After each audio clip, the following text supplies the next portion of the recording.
Bhagavad Gita, capítulo 2, texto 37. Hemos llegado a la mitad o al ecuador del capítulo 2 y bueno, ha sido interesante hasta este momento. Ahora viene la parte donde Krishna empieza a dar los grandes consejos a Arjuna de cómo debe actuar. Primero el 37 dice: Oh hijo de Kunti, o bien eres matado en el campo de batalla y vas a los planetas celestiales, o bien triunfas y disfrutas del reino terrenal.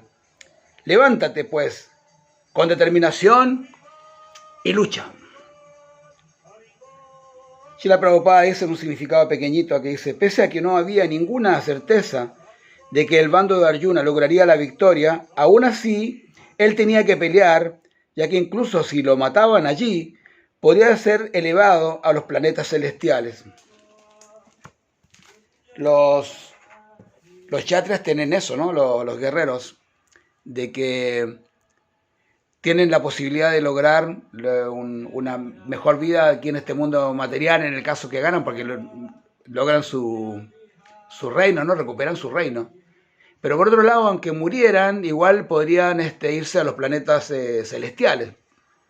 Ese es el resultado de su trabajo en esta tierra. Nosotros tenemos la posibilidad de ganar o perder en este mundo. No hay incluso empatar, pero por lo general sí tenemos el problema ese que, o ganamos o perdemos.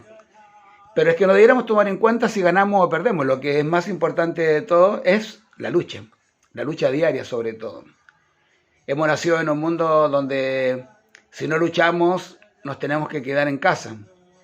Y es peor porque tenemos que luchar contra la mente. Así que es mejor luchar que abandonar la pelea antes siquiera de que comiencen. Ya lo hemos hablado. Y en un sentido sí es un poco circular la filosofía, ¿no? Volvemos al mismo punto. Pero lo importante es que lo podamos comprender. La felicidad no se logra así algo de una manera tan rápida o tan simple. Se dice que la felicidad es un estado. En realidad ya sabemos que felicidad y dolor la tenemos que vivir en el mundo, queramos o no queramos. Pero si hay una cosa que está clara, es que si nosotros hacemos un esfuerzo, vamos a tener más posibilidades de tener una linda vida que si no luchamos.